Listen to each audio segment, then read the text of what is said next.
शुरू अल्लाह का नाम लेकर जो बड़ा मेहरबान निहायत रहम वाला है। आफताब की रोशनी की कसम और रात की तारीकी की कसम जब वो छा जाए। ए नबी सल्लल्लाहु अलैहि वसल्लम, तुम्हारे परवरदिगार ने न तो तुमको छोड़ दिया और न तुमसे नाराज ही हुआ, और आखिरत तुम्हारे लिए दुनिया से कहीं बेहतर है। और तुम्हारा परवरदिगार तुम्हें अनकरीब इतना कुछ अता फरमाएगा कि तुम खुश हो जाओगे।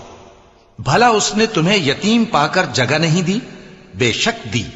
और तुम्हें रस्ते से नावाकिफ देखा तो सीधा रास्ता दिखाया, और उसने तुम्हें तंगदस्त पाया तो गनी कर दिया। तो तुम भी यतीम पर सितम न करना और मांगने वाले को झिड़की न देना, और अपने परवरदिगार की नेमत यानी वही का बयान करते रहना।